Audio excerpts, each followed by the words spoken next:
Joining us now, I'm delighted to welcome the new spokeswoman for Advance Australia, Sandra Bourke. Sandra, congratulations. You got a new job. That's always good news. You're the new spokesperson for Advance Australia. Advance Australia do terrific work. They were great during The Voice. Fantastic job there. There's some amazing work done. So you're now the spokesperson for Advance Australia. You yourself have a very interesting story. You're not a political person. You're a mum from up central New South Wales. Tell us about it and tell us about yourself. Yes, thank you, Rowan. The reason I've decided to step up and become Advance's spokeswoman is I want to put everyday Australians, mum, dads and families front and centre. So my experience with the reckless renewables movement has meant that I've discovered that everyday Australians do not have a voice. And really the reckless renewables movement has indicated that not only do we not have a voice, but our very values of freedom of speech, security, national security, energy security, and of course prosperity, the cost of living, our energy bills are at risk. So I'm standing up for everyday Australians. Now tell us where you live and what spurred your political involvement, because it's a great story. Yes, so I had ostensibly retired after a lifetime of serving my country in law enforcement and defence.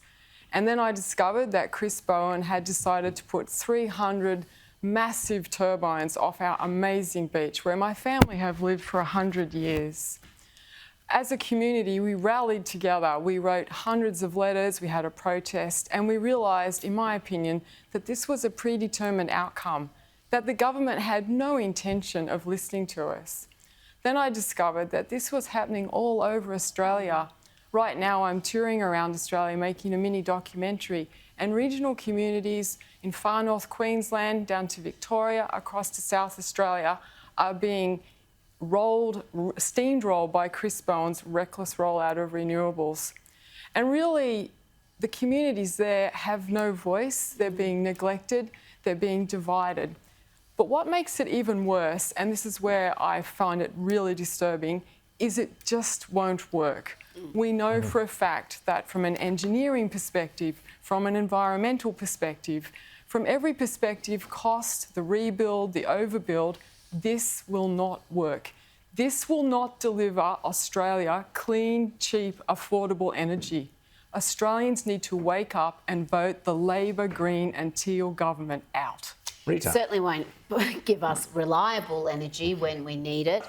But these projects, you said the local communities are being ignored, and I wonder how much of the rest of the community, those living in cities, are aware of what's happening and the scale and the destruction of the natural environment. Well, Rita, that's a great point, and I don't think the cities are aware.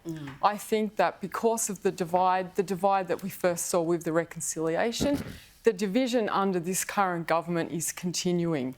So the regional communities are screaming out at the top of their lungs, and unfortunately in the cities they think this is a great thing.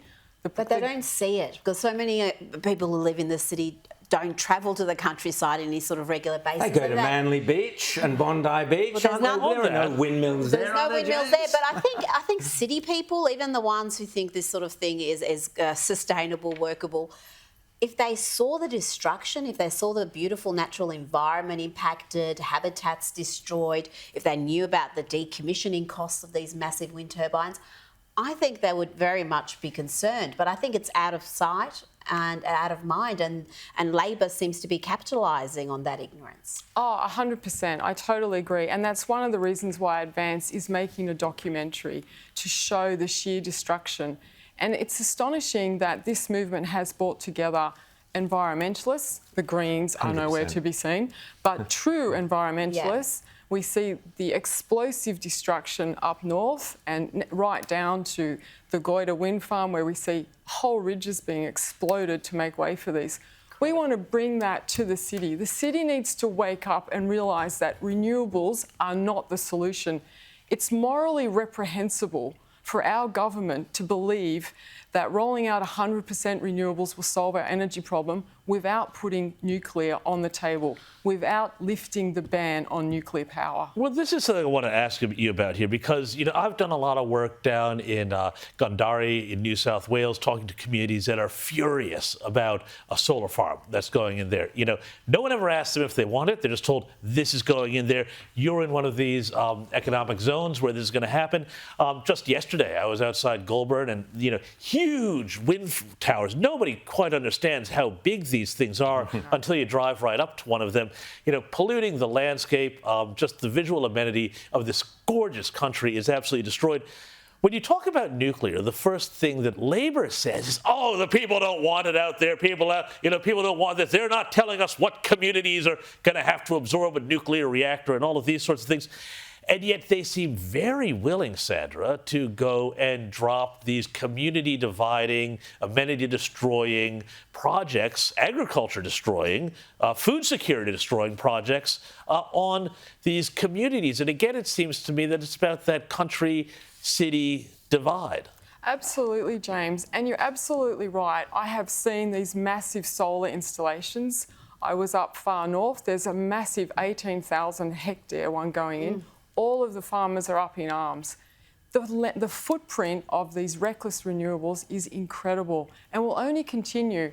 The footprint has to be built over 8 times to ensure 27 affordable, and it's not affordable. I'll come to that in electricity.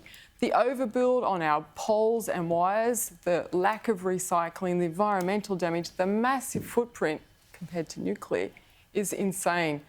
It is, as I said, I cannot understand why the Labor, Green and Teal government refuses to listen to our regional farmers, to our families who produce our food, who run the cattle, who have the sheep.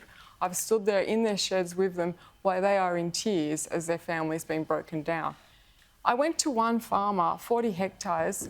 They're going to take 60% of his horticultural farm, cut it right through with high voltage transmission lines. These people have been fighting this for years. The mental toll on these families is terrible to see, terrible to witness. And people in the communities, in our city communities, really need to come and have a long, hard look at how the Labor, Green and Teal government is destroying our government. Hear, hear, Sandra Bourke, absolutely spot on. You're going to have your work cut out there with Advance Australia, but fantastic job, get out there, and you're absolutely right, those people who voted Teals need to wake up very, very fast. And you're right, it's all about ideology. These people do not care for the Australian farmer. We didn't even get to the food security implications. We'll do that again, Sandra. We'll get you back. You've got a lot of work in front of you. A great job Advance Australia do. And people can go to the Advance Australia website. Yes, they can. Go to our website and have a look at our Greens Truth campaign. The Greens are not who they used to be, and I urge you all to have a long, hard look at their policies, which are destroying Australia. And maybe even donate as well. I'll say that because Sandra can't.